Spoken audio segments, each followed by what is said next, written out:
En vrai, si Bottas il avait fait des courses comme ça toute la saison, il aurait peut-être même pu se battre pour le titre cette année. Mais bon, on va quand même revenir sur ce Grand Prix des États-Unis 2019, remporté par le gentil Valtteri devant Lewis Hamilton et Max Verstappen. Un Grand Prix des États-Unis qui, comme habituellement, oserais-je dire, a offert son lot de surprises, d'imprévisibilité et de batailles en piste. Et ça fait plaisir. Ouais, ça fait plaisir. Encore une fois, comme je disais, un peu à l'instar du Mexique, c'est un Grand Prix où la stratégie est assez imprévisible, et on a vu différentes stratégies, et ça s'est vraiment joué au final sur le meilleur choix stratégique. Déjà très bien joué de la part de Mercedes d'avoir mis Bottas sur une stratégie à 2 arrêts et Hamilton sur une seule. Ça leur a permis justement de couvrir leurs rivaux, et leurs rivaux au singulier, donc leur rival, parce qu'il y avait que Verstappen, parce que on va pas parler des Ferrari, voilà. Il s'avère que la stratégie à 2 arrêts était la meilleure aujourd'hui, puisque, on l'a vu, Hamilton a tenté de la refaire comme il a pu le faire au Mexique à un seul arrêt, et ça ne marchait pas parce qu'il y avait une énorme perte de rythme en fin de course, et ça a permis justement à Bottas de venir le repasser, et Verstappen l'aurait sans doute repassé également s'il n'y avait pas eu un drapeau jaune en fin de course à la sortie de la ligne droite où il y a la majorité des dépassements. Donc effectivement, ça a un peu joué en sa faveur, et pour certains, il n'y avait pas beaucoup d'enjeux aujourd'hui, et on sait que pour le titre, il n'y en avait absolument aucun, mais sur la victoire, très sincèrement, même si habituellement, je suis pas très parti pris, j'avais envie de voir Hamilton la gagner, celle-là, juste pour la beauté du geste, parce que ça aurait été une très belle victoire s'il avait réussi à la garder, mais bon, là, c'est... Voilà, la stratégie à 2 arrêts était bien plus favorable à Bottas, qui a fait une superbe course. Bottas, j'ai rien à dire vraiment sur ce week-end. En piste, il est allé chercher ses places, il a fait les dépassements sur les Ferrari, il a su rester devant Verstappen qui avait tenté de l'undercut, et il est allé passer Hamilton en fin de course. C'est pour ça que je dis, s'il avait fait ça toute la saison, Valtteri, bah peut-être que... Voilà, il aurait été plus à son avantage en fin de saison pour le titre. Et oui, c'est vrai que, bon, je vais pas faire le bilan tout de suite, mais là, Bottas fait peut-être la meilleure saison de sa carrière. Mais si je compare à quelques années en arrière, ça reste à peu près du même niveau que la plus mauvaise saison de Rosberg en 2015. Mais bon, je vais pas encore rentrer là-dedans tout de suite. Très belle course de Bottas, il a fait une bonne saison dans l'ensemble, et j'étais content de le voir gagner, parce que je pense qu'on était très peu à l'attendre ici. Verstappen, idem, très peu de choses à lui reprocher, parce qu'il a fait tout ce qu'il pouvait. La Red Bull n'avait pas ce qu'il fallait pour aller chercher la Mercedes à la régulière, et voilà, niveau stratégie, les incidents de course ont fait que c'est tourné à l'avantage de Hamilton pour la 2e place. Bon, je vais pas m'attarder dessus, mais bon... 6 titres, bon sang, 6 titres. Comment dire sans rien dire, sans trop dire. Si tu veux, quand tu regardes le grand dessin de la grande Formule 1, de tout ce qui s'est passé depuis les tout débuts, le mec, il est 2e. Voilà, t'as Schumi, 7, Hamilton, 6, Fangio, Prost, Vettel, tout ça. Et je vais tenter de retranscrire peut-être ce que certains d'entre vous, et même plus loin, peuvent peut-être ressentir, parce que je le ressens aussi, c'est de se dire... Ce mec, il vient de devenir statistiquement le 2e pilote, le 2e meilleur pilote de l'histoire statistiquement. Et... ouais, et alors ? En fait, c'est ce sentiment de... En voyant ça arriver, on se dit, ouais, mais en fait, il a fini 2e, il a gagné des courses toute la saison parce qu'il avait une superbe voiture, et... ouais, est-ce que c'est si spécial que ça au final ?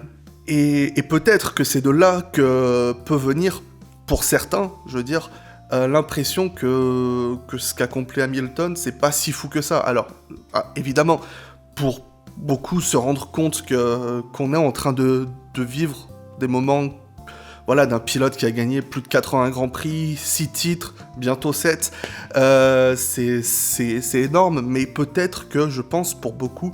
être en train de le vivre, on se dit, en fait, il y a rien de particulier là-dedans. Et de se dire que ça le laisse, ça peut laisser un goût amer. Mais en vérité, c'est une des tristes réalités de la Formule 1. Si on regarde Schumacher, on regarde 2002, 2004, quand on voit ces saisons, on se dit « Ouais, mais c'est normal, il gagne. Il y a personne. Il y a personne pour aller le chercher, la Ferrari est trop forte, il y a personne pour venir l'embêter. » Je rappelle, en 2002, c'est vraiment l'année où j'ai remis en question mon amour de la Formule 1. Le titre, il le remporte au mois de juillet à Manicourt. On n'a pas passé la mi-saison, on sait déjà qui est champion du monde. Imagine. Je te laisse imaginer si aujourd'hui, cette année, après Paul Ricard, c'était fermé définitivement, Hamilton était champion. Bon, on s'en doutait, mais ça aurait été très dur.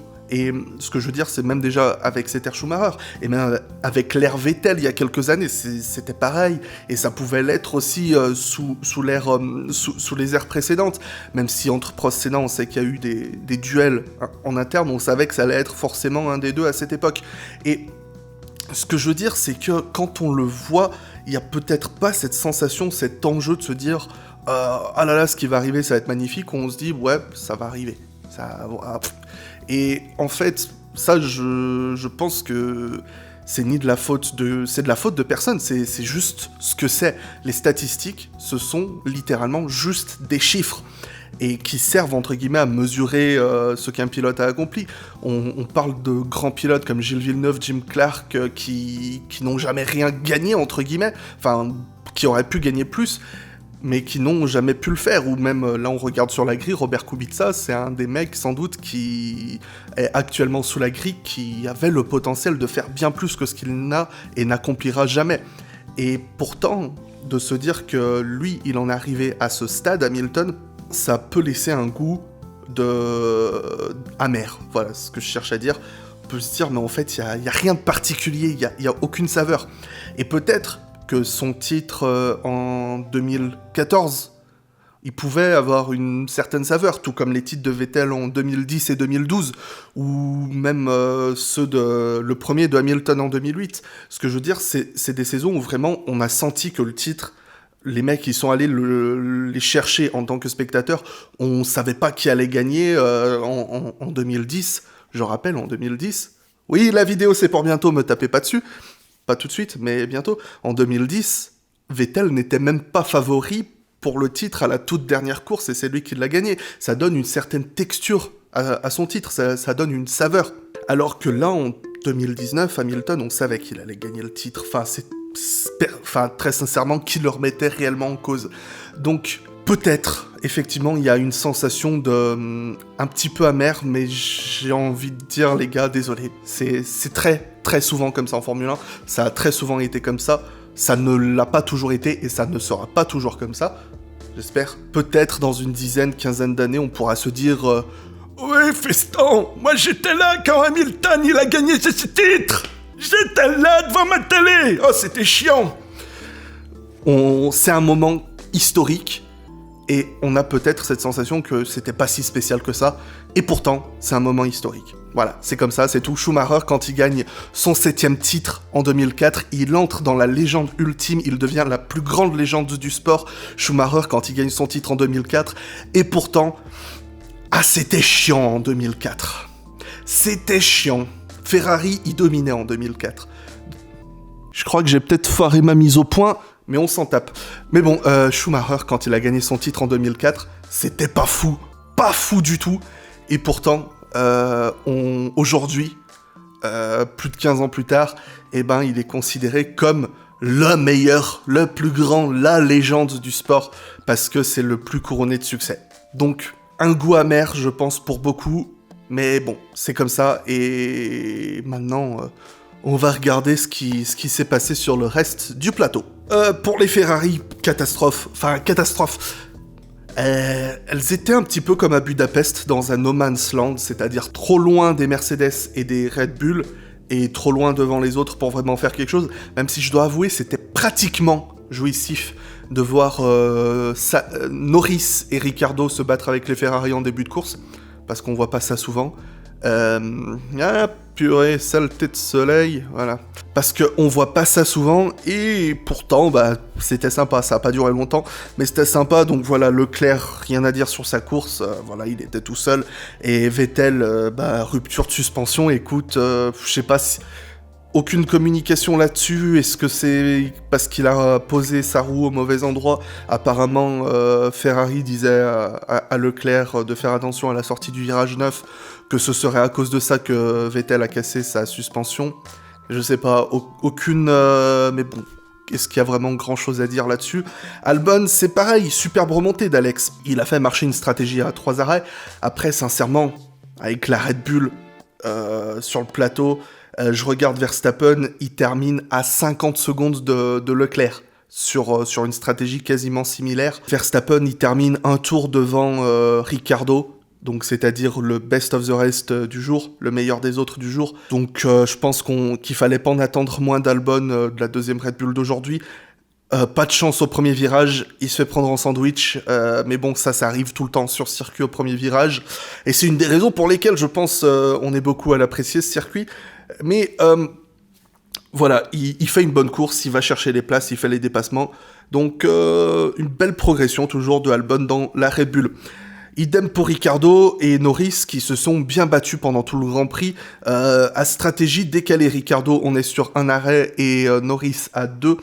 Ricciardo a réussi à faire marcher la stratégie à un seul arrêt, et avec chance entre guillemets, parce qu'encore une fois, Norris revenait, il a fait une bête de fin de course Norris, il a fait les dépassements sur la piste, et malheureusement, encore une fois, c'est à cause de ce drapeau jaune à la fin du deuxième secteur, à la fin de la longue ligne droite, quoi, où Magnussen est sorti, où on pouvait pas doubler, donc forcément, malheureusement, ça a un peu compromis ses chances.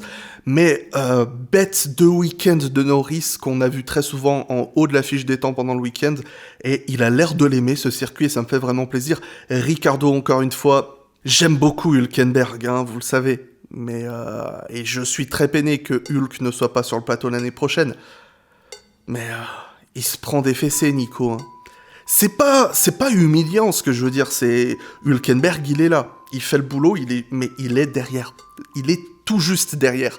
Et malheureusement, je pense que c'est une des raisons pour lesquelles Hülkenberg aura un goût de gâchis dans ce pilote, c'est parce que il a toujours eu le potentiel de faire partie des meilleurs, vraiment des meilleurs de sa génération, comme peut l'être Ricciardo par exemple. Mais il lui a toujours manqué ce truc, que ce soit la chance, la capacité de tout mettre bout à bout, et là on le voit, bon je pense qu'il s'est pris un gros coup au moral Hülkenberg, hein. On se doute que depuis qu'il a réalisé qu'il serait pas en Formule 1 la saison prochaine, il y a un gros coup au moral, mais bon ça fait du mal de voir Hulk terminer 9ème, mais aussi Hulk une super course, malheureusement. Ils étaient partis sur un arrêt et ça marchait pas du tout, donc il a dû s'arrêter à nouveau, repasser en soft, et en fin de course il est allé chercher les places, donc très belle course de lui. Et Sainz, encore une fois, oserais-je dire, il est anonyme ce mec. Même quand il finit 5ème, il est anonyme tellement qu'on le voit pas. Et ben là aujourd'hui c'était pareil pour Carlos, pour une fois dans l'ombre de son coéquipier, mais une magnifique 8ème place de Carlos Sainz qui voilà, va solidifier sa 6ème place au championnat pilote, même si Albon il est revenu, et je pense que... Enfin bon, on va pas rentrer là-dedans, mais je pense que quand même Sainz il peut être très fier de sa saison. Maintenant Sergio Perez, pour moi c'est l'homme de la course. Pourquoi ? Parce que parti de la pit lane, on l'oublie, il termine 10ème avec une Racing Point. Albon a certes fait une superbe course, mais comme je le disais, il a une Red Bull. Perez, il a une Racing Point. Stroll, c'est 13ème. Perez, stratégie à un seul arrêt. On sait que c'est un des meilleurs, Perez, quand il s'agit de faire tenir ses gommes sur ce type de circuit. Évidemment, il a perdu plein de places en fin de course, et ce qui a sauvé son point, c'est Daniel Kvyat qui vient l'harponner pendant le dernier tour. Stroll, j'ai rien à dire, honnêtement, invisible, donc je vais tout de suite passer à Kvyat. Kvyat, pourquoi Dani, purée? Il faisait une superbe saison jusqu'à Spa. Spa, il fait une superbe course, il part de très loin, il termine, je sais plus, 7 ou 8. À Monza, pareil, il fait une belle course, bon, pas de mécanique. Et après, Singapour, crash avec Raikkonen. Mexique crash avec Hülkenberg dans le dernier virage, et là, avec Pérez dans le dernier tour. Je comprends pas. Est-ce que c'est Gasly qui lui met la pression ? Parce que, voilà, Gasly, il a abandonné dans les derniers tours à cause d'une touchette avec Pérez. J'ai pas vu les images, donc je peux pas commenter, je les ai pas trouvées. Mais Gasly, encore une fois, mais exceptionnel. Vraiment, sans cet incident, il finissait dans les points, encore une fois, Gasly. Donc, vraiment, très très bon Gasly. Et Kvyat, il a du mal, il a beaucoup trop de mal, je trouve. Et ça me fait de la peine de voir qu'il galère autant. Et surtout qu'il se remet pas en question. Alors, on est encore sous le coup de l'adrénaline à ce moment-là, oserais-je dire. Et que peut-être c'est pour ça qu'il critiquait plus les commissaires qu'il essayait de relativiser après l'incident. Mais là, ouais, non, enfin, il plonge à l'intérieur d'un virage dans lequel il y a vraiment pas la place à l'intérieur. Surtout que même s'il le passait bien, le virage... Après, il n'est pas du tout en position de force pour le virage suivant. Voilà, là, il prend trop l'intérieur. Et qu'est-ce qui se passe ? Et bah forcément, il tape le vibreur et sa voiture glisse tout droit. Il force Pérez à aller dehors. C'était pas subtil, c'était trop brutal pour moi pour être acceptable. Et ces 5 secondes de pénalité, malheureusement, elles me semblent justes. Et surtout que là, il y a beaucoup trop de récidives de Kvyat. Et j'aime pas voir ça. Pour les alphas, Giovinazzi, malheureusement, enfin, de toute façon, les alphas, il n'y avait rien à faire ce week-end, mais quand même, Raikkonen, c'est la 11e place, il a fait un superbe départ, et après, elles ont beaucoup trop de mal cette saison, les alphas, mais je soulève quand même une énorme performance de Raikkonen, 11e, et très sincèrement, est-ce que je peux dire quelque chose sur les Williams et les Haas, Magnussen, problème de frein en fin de course, donc il tire tout droit dans le bac à gravier, heureusement sans conséquence, et Grosjean, à aucun moment il avait le rythme ce week-end, très très mauvais week-end de Grosjean, dominé par Magnussen du début à la fin, mais bon là, honnêtement, je pense que même ils en ont plus rien à faire, quoi.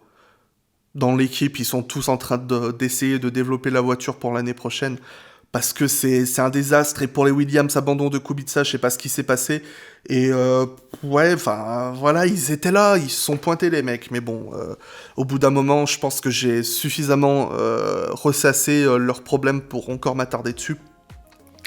En tout cas, je vais m'en arrêter là pour ce débrief du Grand Prix des États-Unis 2019. Je vous laisse me faire savoir ce que vous en avez pensé dans les commentaires. Également, j'y pense pas toujours, comme vous le savez, je fais ma petite notation Grand Prix après Grand Prix pour faire mon bilan de fin de saison. Dans mon top 3 ce week-end, Pérez, comment il s'appelle ? Albon et Bottas qui a fait vraiment une course très solide, j'ai trouvé. Donc je vous laisse me faire savoir le vôtre dans les commentaires. Un Discord Blabla F1 existe, il a été créé récemment, donc n'hésitez pas à nous rejoindre, on est déjà un bon petit nombre, pour parler de Formule 1 sur un réseau social qui je pense est assez intéressant pour échanger. Et puis pour le reste, vous pouvez vous abonner si vous découvrez la chaîne et que ça peut potentiellement vous plaire de suivre l'actualité de la chaîne, me retrouver sur les réseaux sociaux, Facebook, Instagram et Twitter, les liens sont dans la description et je vous donne rendez-vous très bientôt pour un nouvel instant Blabla F1.